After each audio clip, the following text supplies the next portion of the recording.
थांनोसै आङो नोंसोर माबायदि मोना आं साख्रि मोनबाय दा नोंसोरनो एसे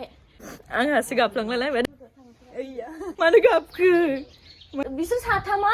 एक्चुअल बिब' बिनानावबो नङा मोख्राम मोदियासो Hello everyone, welcome to my YouTube channel and welcome to the new vlog guys. So good morning, दा आङो सिखारबाय ओमफ्राय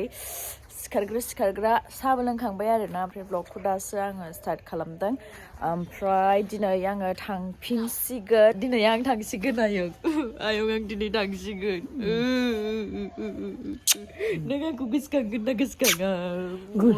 गोसोखाङाबा आयं आं दिनै थांसिगोन आंहासो दा मोख्राम मोदियासो मानि आयंनि मोख्रा मोदैया ओंखारलांसिगोननो दा गाबमारबाय नामा मेगन मोदै गबाय जोंहा आयंआ गाबसिगोन आंनि फट'खौनो खुदुमबाय थायोनो जोंहा आयंआ नाय ओमफ्राय आङो गुवाहाटियाव थांगोन दाहाय बार्थडे दङ मुनुनि ओमफ्राय बेयावनो थांगोन आरोना गयारि फैगासिनो गयाया होनलायलायदों आङो गयारिबो फैगोन ओमफ्राय मुनुनि बार्थडे आरोना गयारि जा अलंबार बिब'नि फिसाजोनि बार्थडे स' बेयाव थांगोन आरोना ओमफ्राय नै जोंहा लाइ लाफा सायगोन बे न'नि लाइया ना नै नोंथांमोननो आं दाखालि दिन्थिदोंमोन ना लाइयानो बेसेबांबा दंफाङानो बेसेबांबा गिदिर लाइनि दंफाङा नै लाइ लाफा बे लाइ लाफा सानैजों बासिगासिनो ओमफ्राय बैयाव मा दं बेयाव मा दं लकेल दाउ आलु ओमफ्राय नैयो अमानि आदार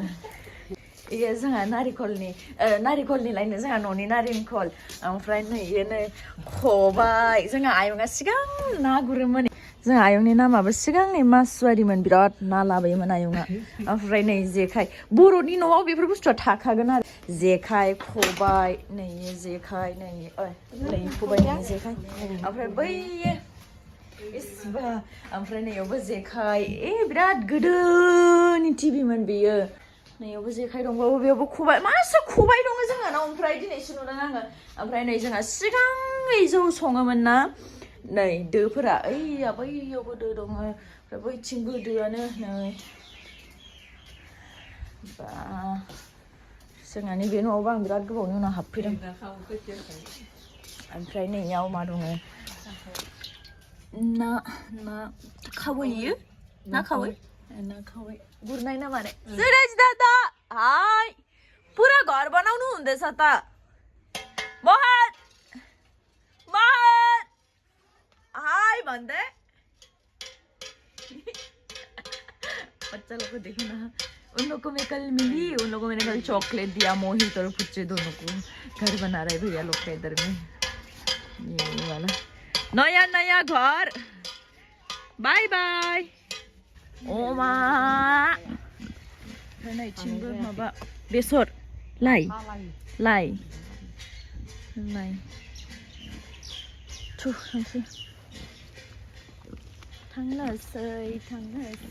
थांनोसै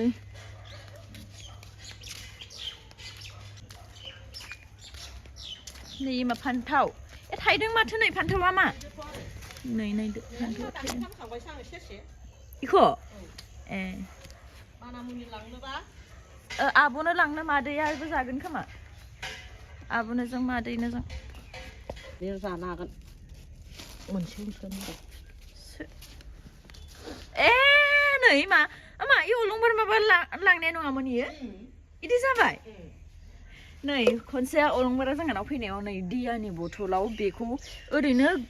सोना गालांदोंमोन बे रज'मारबाय नै आयं नै इयो माबाबाय माथो बथलाव सोना दोननाया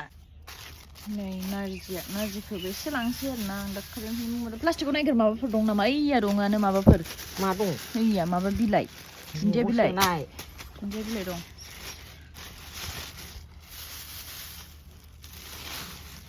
नाफाम लांनो नाफाम नाङालै नारजियानो जायो आं नारजिखौसो जानो लुगैयो माब्लाबा बिरादनो मा जागोन मा मागोन जायो आं अमा बेदर ओंखारा नायगोन अमा बेदर मोनोलै थेवबाबो माबा मोनो दे नागाफोर फिसिनाय मोनो फार्माव दानिया माबायाव दिल्लीयाव माया आं न'नि माइरंखौबो लांनो नागिरदों आरोना न'नि बारा नङा एसेल' होदो आयं आं बारा थिखांनो हाया बेयावनो लानोसै आं माइरंखौ आंखौ आयंआ गोसोखांबाथाय नैबे फट'फोरखौनो नायबाय थायो नामा होनदों आयं बेखौनो नायना खुदुमोन आङो बै रुमाव लांना लायथा हा दंखायो बे रुमाव उन्दैयाव थिखांनाया उन्दैनिखौलाय मानो नांगौ दानिखौसो नायनांगौ दा नोङो उन्दैखौबो फुदुङो एसे फुदुङो दे गाइसमोन आंखौ बेसेबां अनो आंखौ आंनि फट'खौनो नायनानै खुदुमलाबायो हा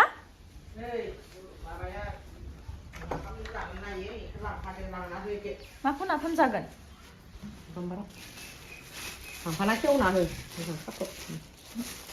नै मालाय अलंबारनो नाफाम जुना हरबाय अलंबारनो नाफाम जुना हरदों अलंबारनो नाफाम आंनो नारजि अलंबारनो नाफाम आब'नो नैबे मादामुनिखौ सोर जागोन इखौलाय मोनखायो गुवाहाटियावबो इयो अलंबार बिब' मोनखायो माथो लाफाखौलाय गुवाहाटियावबो मोनो नैखौबो पियाजखौलाय मा मोनोथ' आरो गुवाहाटियावसो कत्त' गोथां थेवबाबो बिनिखायबो हरदो दे होमबालाय बालुखौनो जाना नायथोंसै हरनोबालाय आंसो दा बार बजायनो एफा बुरजा लांनांगोन आं दासो ब्रास खालामनो नागिरदों मानो खालामाखैनो ब्रास खालामखायाखैमोन नोङो आं दुगैनोसैलाय दै गुदुङा अबेयाव आयं दै गुदुं गैया स' दा आंबो रेडि जाखांबाय आरोना दा थांनोसै दिनै थांनोसै आङो नै मामोना नेगासिनो आंखौ जुथा गानग्रोनोसै नोङो बे जुथाखौ मा साननायमोन नै बे जुथाखौ नङा आङो गोजौखौ नायाखैमोन ओमफ्राय इ गोजौखौ नायसनाखै आरो माया ओमफ्राय दैलाङाव गावनो गाननो होफैदों होननानै सानदोंमोन गोजौखौ नायाखै आरो नों आयौ नङाहाय ओरै रानना थाबाय आरो जाबाय गाइस नै माजों थांनो नागिरदों आथिङा सेन्देला बिदिसो माथो मान हाराम बिसोरो बिदिनो थांनांगौमोनलाय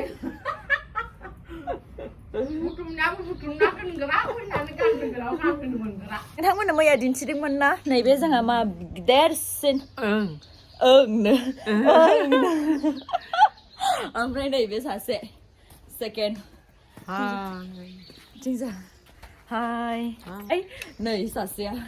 हाय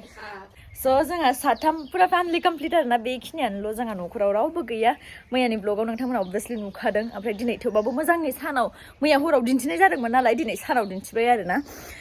आरो माने ब्लगफोरावथ' जेनेबा आयंखौबो नुबाय थायो नैबे सासेखौबो नुबाय थायो बेखौ नुनो मोना बाट एबार नुबाय आरोना साथामखौबो जमा ब्लगाव ओमफ्राय जोंहा बाबुआ सिखाराखै दा फुंनि 10ता जाबाय 10ता बारलायलायबाय थेवबाबो जोंहा बाबुआ सिखाराखै आरोना बाट जोङो थांनोसै ओमफ्राय आंखौ मिसन सारियालिसिम दोनहैसिगोन बिकज गयारि गैया नालाय एबार आंहा हारसिं थांनांगोन माल माथा बुथुमनानै थांनोसै आंहा आमा आंखौ ना मानसिफोरा सोङो नोंहा बिमाया बोरै साथाम जाखो होननानै खोन्था बोरै साथामनिफ्राय गदों आङो सना रानिखौ अननानै जोंनो गोदोर गोलाव खालामदों आइ सना नै आं खोन्थानि आंखौ जोनोम होग्रा बिमाया नै बे सासेया ओमफ्राय जोंहा बाबायाथ' जेनेबा जों उन्दैयावनो थैबाय नालाय ओमफ्राय आरो नै बिसोर साथामा बाट एक्चुअल बिब' बिनानावबो नङा जेनेबा सासे बिमानिनो बिब' बिनानाव नङा साथामबा आलदा आलदा बिमानि बे सासे बेलेग बिमानि बे सासे बेलेग बिमानि बे सासे बेलेग बिमानि नोंथांमोना सासे गामिया बेना जाहैबाय माबा टिहुआव ओमफ्राय नैबे जाहैबाय गरायसरनि ओमफ्राय नैबे जाहैबाय बिजनिनि ओमफ्राय साथामबो बेयाव मोनसे कटननि मिल दंमोन आरोना बेयाव खामानि मावनोसो फैदोंमोन ओमफ्राय बेयावनो जेनेबा रेन्टआव थायोमोन बिसोरो भारा न'आव थायोमोन साथामजों ओमफ्राय साथामजों थानानैनो असे बिब' बिनानाव बायदि जाबाय आरोना जेनेबा ब्लाड रिलेसन बायदि साथामजोंनो जमा थाबाय थानानै नै बे सासेया गोसोथोनानै हाबा जाग्रोबाय ओमफ्राय आरो आं जोनोम जाबाय ओमफ्राय जोंहा बाबुआबो जोनोम जाबाय ओमफ्राय जोंहा बाबाया थैबाय आरोना ओमफ्राय साथामजोंबो खांबाय आरोना जोंखौ फेदेरबाय फोलावबाय अबभियासलि ओमफ्राय आंखौथ' इंलिश मिडियाम स्कुलाव फोरोंबाय जेनेबा ओमफ्राय आरो दा बेसेबांबा बोसोरनि उनाव जोंहा न'खरा बेखिनियानो आरोना जेनेबा साबबाजोंल' जोंहा होल फेमिलियाव साबबाल' दं बाबानि साइडनिफ्रायबो रावबो गैया बिमानि साइडनिफ्रायबो रावबो गैया स' दिस इज माइ कमप्लिट फेमिलि साथामा बेयाव दं बाबु उन्दुगासिनो बे सिखाराखै ओमफ्राय आङो स' थांनोसै नोंसोर माबायदि मोनो आं साख्रि मोनबाय दा नोंसोरनो एसे एसे नांगौफोरखौ मोनो माबायदि मोनो मोजां गाबसिगोन गाबसिगोन Yeah. Sorry guys. Goodbye. Hare, आं vlogs बानायदोंमोन जेनेबा like it's just because request खालामबाय थायो मानसिफोरा जे फैमिलीया माबायदि मा बेफोरखौ सोङो नालाय so I also made vlog मानो गाबखो आंहासो गाबफ्लांबाय नोंबो मानो गाबखो नै आयंआबो गाबबाय आंहासो गाबफ्लांलायबाय दै थांसै no vlogs family related vlogs खौ लाबला आं माने like बेफोरबायदि questions बा sometimes माब्लाबाफोर टाइम मोनबाथाय एकदम मोजाङै एक्सप्लेन खालामना बुंगोन but as of now बांद्राय intense deep माने स्टोरियाव थांथारला आरोना जेनेबा बेसिक स्टोरिखौथ' नोंथांमोना मिन्थिबाय जेनेबा साथामबो लाइक बेलेग जायगानिफ्राय फैनानै बेयाव जमा गेदार जानानै माने असे बिब' बिनानाव बायदि जानानै थाबाय ओमफ्राय दा बेसेबांबा बोसोरनि उनाव but my mama who is my real mom जाय आंखौ जोनोम होदों बेबो जेनेबा दा टिहुआव थाहैबाय आरोना बारा बोसोर जायाखै थाहैनाय बिदिनो 7-8 years जाबाय खोमा सिगांथ' बेयावनो थायोमोन but आंथ' बेयावनो थानानै दा लाइक बोसोरनैसोआनो जासिगोन आं बाहेरायाव थानाया बोसोरनैबा आङो अबभियासलि क्लास 10 निफ्रायनो 10 जोबनानैनो आङो तेजपुराव थाहैबाय थादोंमोन ओमफ्राय आरो जब मोनखांनायनि उनाव आङो गुवाहाटीयाव थाहैनाय जादों मास मोनब्रैसो बिनि उनाव कलकातायाव बोसोरसे थाबाय ओमफ्राय दिल्लीयावबो थादोंमोन मास मोनब्रै ओमफ्राय दा आरो आङो दिल्लीयाव ट्रान्सफार जाफिनबाय आरोना स' येस मामोनखौ लांनो नागिरो बाट जोंहा आयंआ आंजों थांनो नागिरा आंथ' जेनेबा ओरैबायदि मेंनानै फैयो फ्लाइटनिफ्राय मानिफ्राय ओमफ्राय आरो मामोना थाबा जेनेबा ओंखाम संनो मानो एसे सहाय जागोन होननानै लांफानो नागिरो आयंआ थाङा गियोनो माबा फ्लाइटआव गाखोनो आं थानायाव गियो नोङो आं बुङो विल चेयारानो दोनहैगोनबो लाबोगोनबो मानो सिन्था सोर अलंबार मा होनहरदो बेनो नै गावहानो डाइलग मारिगासिनो आं ब्लग बानायदों दे गाबदो जोंहा माया गयारि हरदों आरोना ओमफ्राय माबालाय आरो नङा लाइक फेमिलिनि स्टोरिखौ जेब्ला बुङो ना अबभियासलि आंनिबो मेगननिफ्राय जेब्लाबो आं आंनि स्टोरिखौ बुङो मेगन मोदैया बोहैखायो आरोना स' येस नै जोंहा बाबुआबो उन्दुगासिनो सिखाराखै दासिमबो बेना आरो मबाइला नै चार्जारा बेयावनो थायो स' बाय बाबु थांसै बाय सारि मोनबाय आरोना थेवबाबो सिखाराखै स' थांसै जोङो दे थौ मा नामुनि मबाइलखौ नागिरदों मालाय गावहा थ' थांसै मोनबाय मबाइला होमबा थु आयं बाय दे खुलुमखानोसै आंहा बिदिनो खुलुमसै दे दहाय खुलुमनाया मन्दिरनिफ्राय ओंखारनानै खुलुमनायमोन नालाय दे थांदो दे मोजाङै सहैबानो जाबाय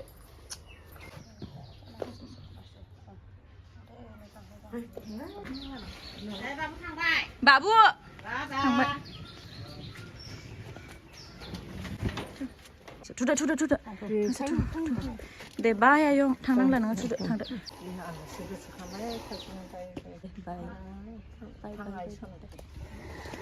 हनै मामाना सिगां जागारबाय आरोना स' गाइस बे मोनसे ब्लगखौ आं बेयावनो फोजोबथ'नोसै ओमफ्राय नेक्स्ट ब्लगा जाहैगोन birthday vlog so yes stay tuned for that as of now thank you so much for watching and hopefully नोंथांमोनाबो जाखौ मिन्थिनांगौमोन लाइक फेमिलि रिलेटेड जाखिनि एसे क्वेरिज दंमोन बेफोरखौ एसे मिन्थिबाय इन्टेन्स एकदम डिपसिम थांथारासै बेखौ उनाव समटाइम्स माब्लाबाफोर गोबाव टाइम लानानै फैबाथाय साथामजोंबो जमायै भिडिअ बानायना देखायगोन आरोना स' yes as of now bye